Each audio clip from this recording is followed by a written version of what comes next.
The history of Brown County and this part of Wisconsin is so extensive and important to the beginnings of Wisconsin, and still is. Well, then as now, Green Bay and Brown County were very important economic and population centers for the state. That county, that area, those people have always done their full duty in defense of this state and in this nation.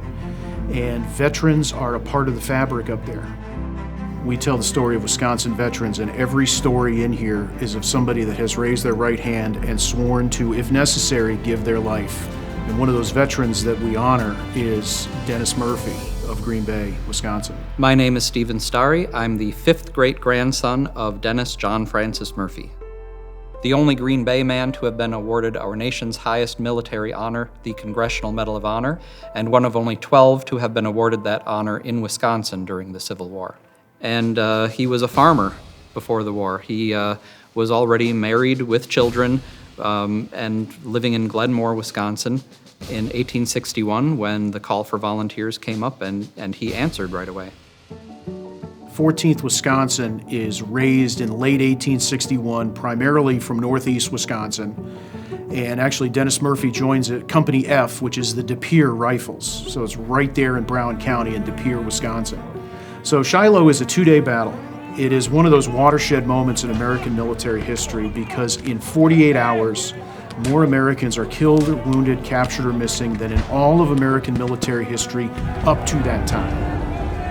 It's incredibly bloody, and the 14th Wisconsin is heavily engaged on the second day in particular.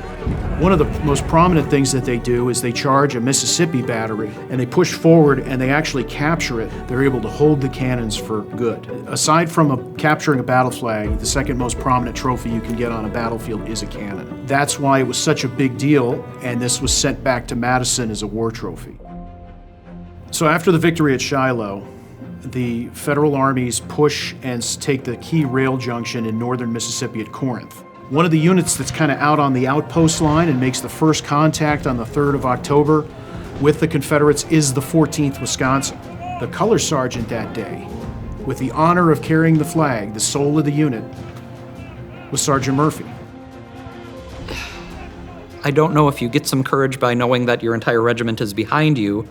I would hope that you take some heart from that. I can't even imagine what it must have felt like to be facing across this open field at an entire army opposing you, and then the bullets start flying, and then the next thing you know, you're still hanging on to the flag, even though you've been wounded not once or twice, but 3 or 4 times. He said to one of the others, he said, "I'm coming out of this battle either a dead sergeant or a live lieutenant." They basically said, okay, when Private so-and-so goes down, who's going to pick up the flag? I will, sir. When he goes down, who's going to pick up the flag? They knew they were going down. They knew they were going to get hit. They were like the #1 target. Make those colors hit the ground. And they still had the courage, and not only the courage, but the pride in doing that. Can you imagine?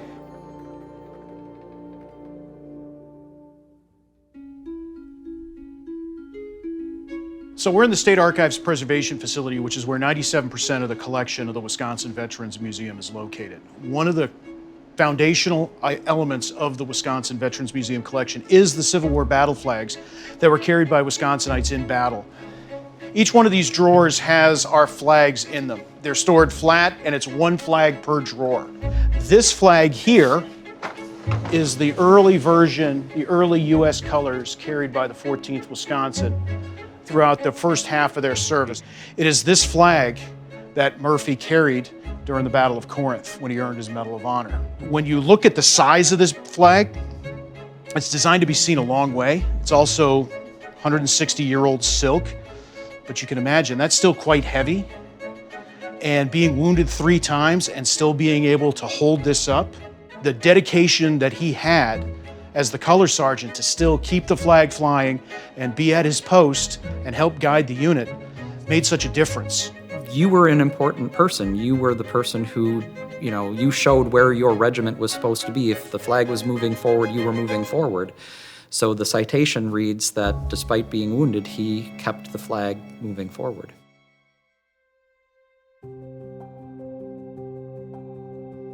The gentleman who first came up with the idea of putting this here was a good friend of mine. Nubs DeClean was his name. Marine, hard-charging guy. And some people thought, well, why put it there? Because right across the street, can you think of a place in the state of Wisconsin that more people come to? Because that, of course, is the Mecca. Let's honor our veterans by putting this in front of as many eyes as humanly possible and show everybody what Brown County does to honor its veterans. And if anybody's been here at night for a night game, when Lambeau Field is lit up and this monument is lit up, it's an awe-inspiring scene. They wanted it to be kind of stark because that represents the veterans more than anything. They're not gaudy. They don't look for exposure. It's like they did their job and they came home and they became great members of the community, and this represents them. It's not extraordinary people. It's common people that grew up next door to you that went over and do these extraordinary things. As a history teacher, I think these people who lived in history in these great events, they were still people just like us. They had to make choices, and he stepped up. He cared enough about the country to sign up in the first wave of volunteers. And I think that tells us that Brown County values military service. It values standing up for our ideals. And I think that we have all of these monuments, these memorials, to remind us that if we ever have to make that choice, that there are people who've gone before us who stood up for what was right. This area is very good at recognizing veterans. Austin Straubel Airport, very nice monument out there, but lost his life in the South Pacific as a pilot. The wall behind me, I think, is one of the really cool things built over the last 10 or 15 years. We get to see the person at a later stage in their life and that stage when they went and they fought. These are the people who made the state that we live in today. And if you want to understand who we are as Badgers and what it means to be an American, you have to have an appreciation for those who have gone before. Well, this is Denis Murphy's final resting place. We're at Alloway Catholic Cemetery. This is the family headstone. This would be Denis Murphy's stone.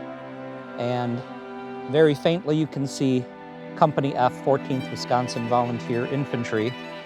And then this is the bronze marker indicating his veteran status. It's got the Medal of Honor symbol at the top. You can see Medal of Honor here underneath his name. A peaceful spot like this is a good place to remember, but you can really remember anywhere. It's just important that you remember.